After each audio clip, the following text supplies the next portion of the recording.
کہ اللہ مسبب الاسباب ہے، وہ اسباب کا پابند نہیں ہے، وہ اسباب کا محتاج نہیں ہے، اسباب اس کے محتاج ہیں۔ اگر یہ یقین ہے تو اللہ پر ایمان ہے، یہ نہیں ہے تو تمہارا ایمان اسباب پر ہے، وسائل پر ہے، ذرائع پر ہے، مادیات پر ہے، اللہ پر نہیں۔ اس وقت کہاں راستہ تھا؟ کوئی راستہ تھا؟ سمندر ہے اور ادھر سے لشکر آ گیا ہے۔ کلا ان معی ربی سیہدین۔ اب دیکھیے ایمان کہہ دینا آسان ہے، ہوا معکم اینما کنتم، جہاں کہیں بھی تم ہوتے ہو اللہ تمہارے ساتھ ہوتا ہے، لیکن اس کا یقین قائم ہو جائے تو زمین و آسمان کا فرق واقع ہو جائے۔ یہی بات ہوئی حضور کے ساتھ۔ غار ہے، چھپے ہوئے ہیں محمد رسول اللہ اور آپ کے وہ یار غار ابو بکر صدیق رضی اللہ تعالی عنہ۔ اقبال نے حضرت ابو بکر کی شان میں چند اشعار کہے صرف، لیکن واقعہ یہ ہے کہ بھاری بھاری نظموں پر اور قصیدوں پر بھاری ہے، طویل ترین نظمیں اور قصیدے ہوں ان پر بھاری ہے۔ ہمتیں ابو بکر کی ہمت جو ہے، کشت ملت را جو ابر، جیسے بارش سے کھیتی اپجتی ہے، ابو بکر کی ہمت اور عزیمت اس امت کو اسی طرح سینچنے والی ہے۔ ثانیے اسلام و غار و بدر و قبر، وہ دوسرے تھے اسلام میں، دوسرے پہلے کون تھے؟ انا اول المومنین، حضور فرماتے ہیں سب سے پہلا ایمان لانے والا میں، دوسرے ابو بکر۔ ویسے ہمارے ہاں یہ چلتا ہے اختلاف، حضرت علی پہلے ہیں کہ حضرت ابو بکر پہلے ہیں، لیکن اس میں بڑی خوبصورت تطبیق قائم کی ہے علماء نے اور بہت صحیح ہے۔ چار کے بارے میں فیصلہ ہی مت کرو کہ کون پہلے ہے، ان کی ایک عجیب تقسیم کر دی ہے۔ آزاد مردوں میں، بالغ مردوں میں سب سے پہلے ابو بکر، بچوں میں سب سے پہلے علی، خواتین میں سب سے پہلے خدیجہ، اور غلاموں میں سب سے پہلے زید ابن حارثہ۔ بڑی پیاری تقسیم ہے، یہ چاروں ہی پہلے ہیں، ہر ایک کے لیے اولیت ہے۔ اور واقعہ یہ ہے کہ اگر زمانی اعتبار سے تعین ہوگا تو پہلے خدیجۃ الکبریٰ آئیں گی رضی اللہ تعالی عنہ۔ کسی اور سے بات کرنے کی نوبت بعد میں آ سکتی ہے، پہلے تو اہلیہ محترمہ سے بات ہوئی، آتے ہی پہلی وحی ہوئی ہے، ابھی تبلیغ کا حکم نہیں تھا۔ کس کو بتایا واقعہ؟ ابھی اپنی نبوت کی تبلیغ کا تو حکم ہی نہیں آیا۔ واقعہ کس کا ہے؟ وہ خدیجہ کا ہے۔ جب کہا ہے کہ خشیت علی نفسی، مجھے اپنی جان کا اندیشہ ہے، تو کیا جواب دیا خدیجہ نے رضی اللہ تعالی عنہا؟ وہ صدیقۃ الکبریٰ ہے۔ صدیقات جو ہیں خواتین، ان میں چوٹی پر خدیجۃ الکبریٰ ہے رضی اللہ تعالی عنہا، اور صدیق جو مرد ہیں ان میں صدیق اکبر ہے ابو بکر صدیق رضی اللہ تعالی عنہ، لیکن صدیقات میں چوٹی پر۔ جب حضور نے فرمایا خشیت علی نفسی، کیا فرمایا؟ کیا عرض کیا؟ کیسے تسلی دی؟ نہیں، اللہ آپ کو ضائع نہیں کرے گا، آپ غریبوں کے ہمدرد ہیں، آپ مساکین کے تکالیف رفع کرنے والے ہیں، آپ بیواؤں کی سرپرستی کرتے ہیں، آپ مسافروں کی خدمت کرتے ہیں، اللہ آپ کو ضائع نہیں کرے گا۔ یہ یقین ہے اس خاتون کے اندر۔ خیر وہ ایک علیحدہ بات ہو جائے گی۔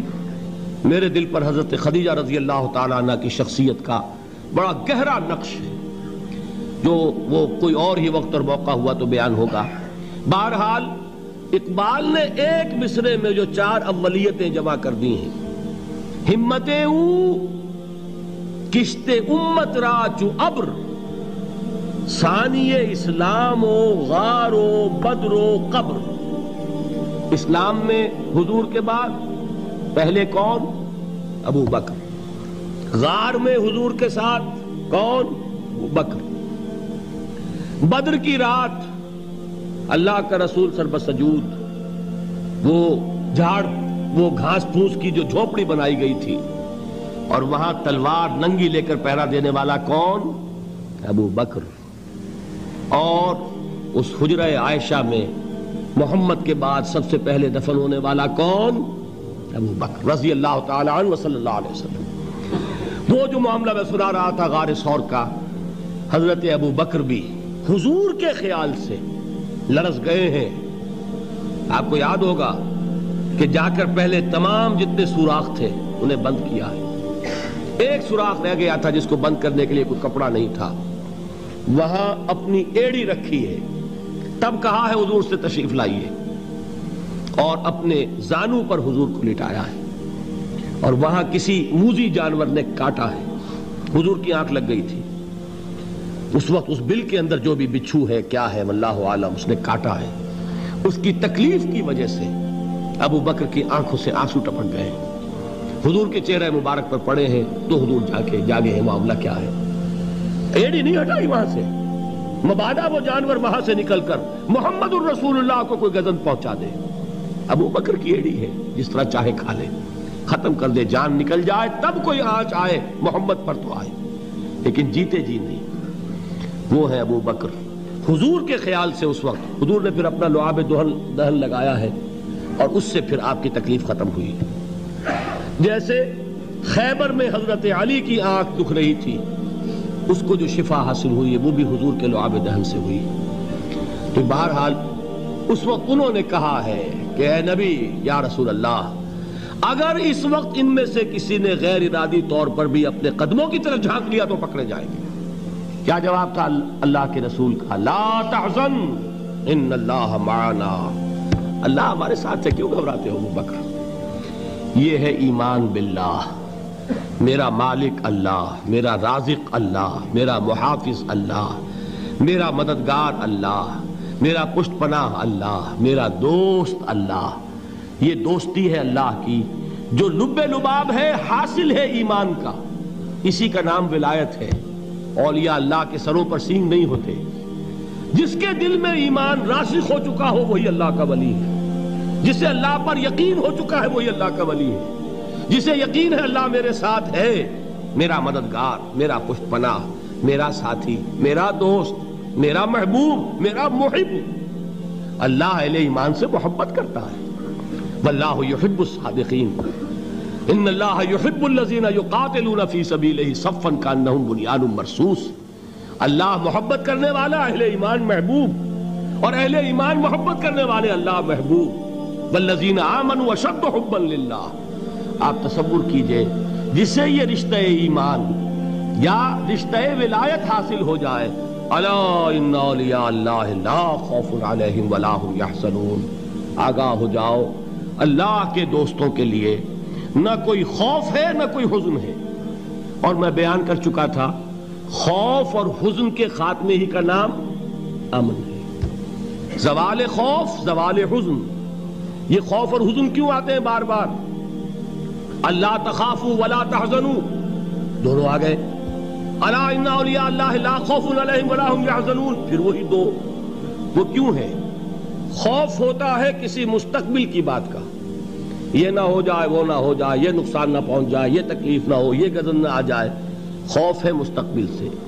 حزن ہے یہ کیوں ہوا, یہ نہیں ہونا چاہیے تھا, یہ میرا فلاں چیز میرے ہاتھ سے جاتی رہی ہے, فلاں موقع نکل گیا, اب بیٹھے ہوئے ہیں اندر ہی اندر کڑ رہے ہیں, صدمہ ہے اور رنج ہے.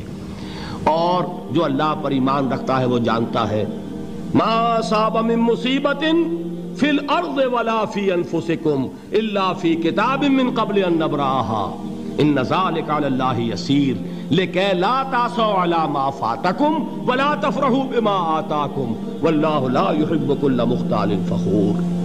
اس زمین میں یا تمہاری جانوں میں کوئی تکلیف, کوئی مصیبت نہیں آ سکتی سوائے اس کے کہ جو اللہ نے لکھ دی ہو, اس سے پہلے کہ وہ ظاہر ہو. جس کو یہ حقیقت معلوم ہو گئی اس کو یہ طرز عمل اختیار کرنا چاہیے.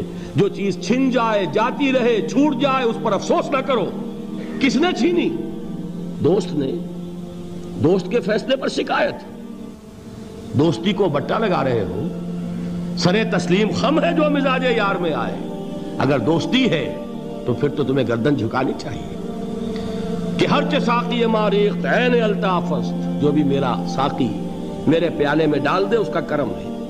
جو اس کی طرف سے آئے اس پر کوئی رنج نہیں, کوئی صدمہ نہیں, کوئی غم نہیں, کوئی شکایت نہیں, کوئی شکوہ نہیں. اور جو ہوگا وہ اس کے اذن کے بغیر نہیں ہوگا, اور اس کا اذن ہوگا تو یقیناً میرے لیے خیر ہی خیر ہے, چاہے وہ ناگوار شے ہو, بظاہر مجھے اچھی نہ لگ رہی ہو، میری شارٹ سائٹڈنس میں مجھے وہ نظر آ رہی ہے کہ میرے لیے بری ہے، لیکن قرآن نے کہا ہے عسیٰ ان تکرہوا شیئا وہو خیر لکم وعسیٰ ان تحبوا شیئا وہو شر لکم واللہ یعلم وانتم لا تعلمون۔ ہو سکتا ہے تم کسی چیز کو ناپسند کرو درحال ہے کہ اسی میں تمہارا خیر ہو، اور ہو سکتا ہے تم کسی چیز کو پسند کرو درحال ہے کہ اس میں تمہارا شر ہو۔ اللہ جانتا ہے، تم نہیں جانتے۔ جب مجھے یہ بات معلوم ہو گئی، میں نے اپنا معاملہ اللہ کے حوالے کیا۔ سپردم بے تو مایا خیش را تو دانی حساب کم و بیش را، اے رب جو تو چاہتا ہے وہ ہو، تیرے علم میں جو شے میرے لیے خیر ہے وہ ہو جائے، میری کوئی پسند نہیں، میری کوئی چاہت نہیں، یہ ہے راضی برضائے رب۔ اکبر الہٰبادی نے اسے کہا ہے رضائے حق پہ راضی رہ، یہ حرف آرزو کیسا، خدا خالق، خدا مالک، خدا کا حکم تو کیسا۔ جب میں آ گیا بیچ میں، میری پسند، میری مرضی، میری خواہش، میری چاہت، یہی تو شرک ہے۔ ما شاء اللہ کان وما لم یشاء لم یکن، جو اللہ نے چاہا وہ ہوا، جو اس نے نہیں چاہا نہیں ہوا، اختیار اس کا ہے، میرا تو نہیں۔ رضائے حق پہ راضی رہ، یہ حرف آرزو کیسا، خدا خالق، خدا مالک، خدا کا حکم تو کیسا۔ اقبال نے اسے کہا ہے فارسی میں، اب آپ کہیں اس کا ترجمہ بھی کرو تو وہ مجھے ذرا اس وقت کچھ بہت ہی بدذوقی کسی بات نظر آئے گی۔ جائیے پوچھئے کسی سے جسے فارسی آتی ہو، بروں کشید ز پیچا کے ہست و بود مرا، چے اقدہا کے مقام رضا کشود مرا۔ مجھے تو تمام پیچ و خم سے نکال دیا اس مقام رضا نے، میں راضی برضائے رب ہوں، جو فیصلہ اس کا میں اس پر راضی۔